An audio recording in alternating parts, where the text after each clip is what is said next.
Ariel, bienvenido, buen mediodía. ¿Cómo estás? Buenas tardes. Sí, efectivamente, ustedes saben, yo he trabajado muchos años como voluntario humanitario en África y en aquella época Lady Di era una persona muy sensible a temas humanitarios en África y tuve ocasión de trabajar con ella en dos viajes específicamente en Ruanda, en los cuales Lady Di era muy sensible al tema de las minas antipersonales. Nota de color, simplemente que cierro allí. Lo que estamos hablando estos días es obviamente de esto que usted está viendo, es el fallecimiento de la reina Isabel, la asunción de su hijo y todo este enorme circo mediático que se ha armado a nivel mundial en torno a este tema. Obviamente que todo está orientado, y por eso los medios de comunicación apuntan a eso, a los detalles personales, históricos de cada uno de ellos, sus caprichos, como el caso de este señor, que tiene caprichos insólitos y demás, pero siempre se deja de lado, qué curioso el tema, porque claro, las agencias en general son de origen británico, se deja de lado el factor político que hay detrás de todo esto. Obviamente que la muerte de una persona, en este caso de la reina, siempre es triste. Cualquier ser humano que muere inspira o genera tristeza desde ya. Entonces, dejando de lado la personalidad, o digamos la parte personal de esta señora, de lo que hay que hablar es del factor político. Evidentemente, este señor que ahora asume como rey de Inglaterra, en realidad lo hace del Imperio Británico, que es considerado por los historiadores y por todo aquel que analiza la historia de la humanidad como uno de los imperios más crueles, más manipuladores, más mentirosos de la historia de la humanidad. Estos señores han sido los que han encabezado los momentos más tristes de la historia, por lo menos de la historia de los últimos 1000 años, le diría. Y es curioso porque estamos hablando de un pequeño país, en este caso Inglaterra, es un país más pequeño que el Uruguay. Tiene 136.000 kilómetros cuadrados, muy pequeño. Y sin embargo han logrado durante 150 años, tampoco son muchos, el Imperio Romano duró 600, el Imperio Español duró 300, y sin embargo uno cree que el Imperio Británico fue enorme y eterno. No, fue apenas 150 años y se basó por lo menos en sus inicios, en actividades bastante poco interesantes o poco nobles. Se basó principalmente en la piratería, allí está la saga de Piratas del Caribe, con Johnny Depp y demás, donde los británicos se dedicaban sobre todo a robar, a perseguir y a robar los barcos españoles que circulaban entre América y Europa y España, allá por el 1500, el 1600. Esa era su tarea principal, era lo único que podían aportar los británicos, era robar los barcos para dos cosas. Mire usted creerá que querían robarle solamente la plata, el oro y lo que traían los barcos.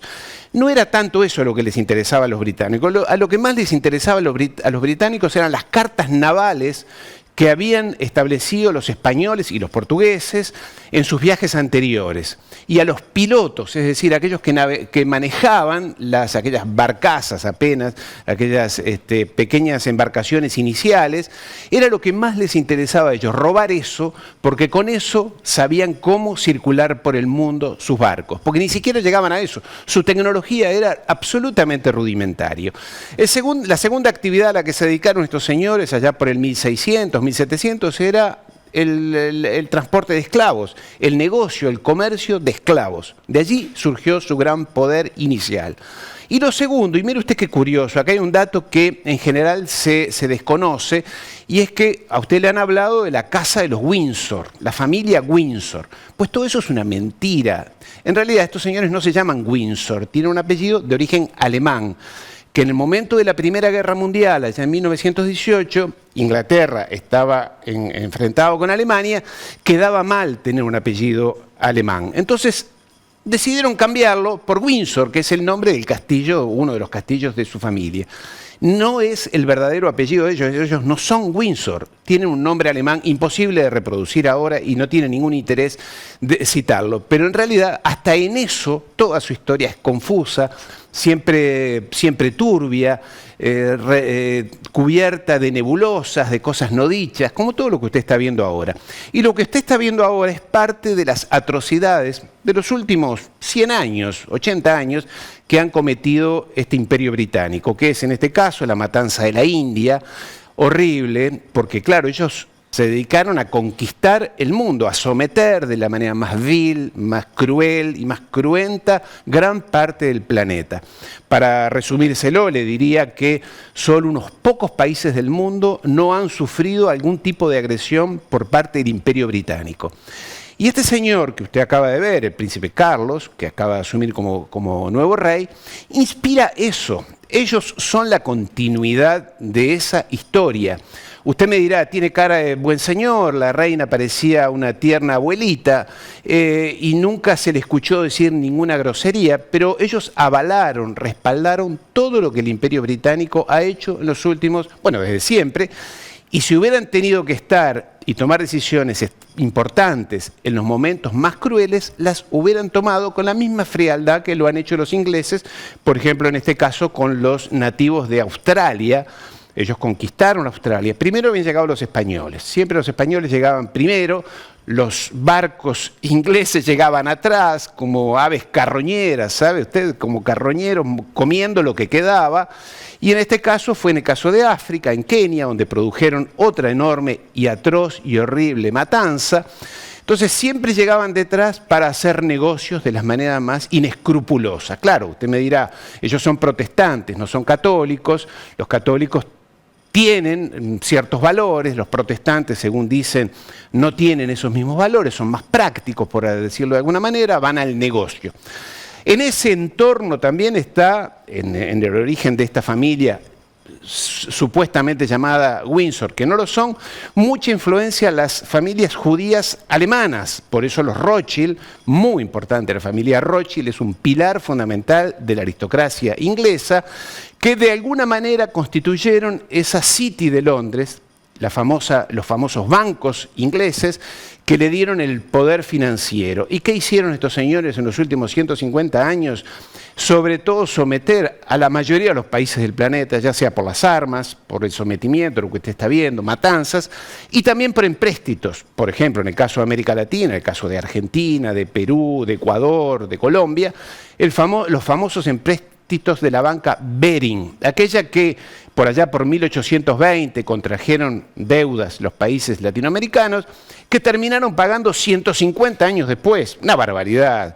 Además, de manera absolutamente fraudulenta, con corrupción detrás, con extorsiones, con amenazas, como saben hacerlo los ingleses, y que lo siguen haciendo hoy en día. Lo están haciendo con Rusia, lo están haciendo con Afganistán, con muchísimos países, con China y demás. Siempre esta confusión entre derechos humanos, que les gusta hablar ahora, libre comercio, democracia, libertad, pero el beneficio siempre es para ellos. Siempre es para ellos, para la famosa City de Londres, donde manejan el negocio financiero, los empréstitos, que les permite ejercer presión a lo largo del planeta. Y déjeme que le recuerde, no tenemos imágenes porque serían demasiado fuertes, uno de los pasajes más tristes de la historia de este imperio, como le digo, muy cruel. Allá por el 1750, cuando ellos ya habían ingresado a lo que es hoy Estados Unidos, estaban los indígenas, los indios los apaches de Estados Unidos.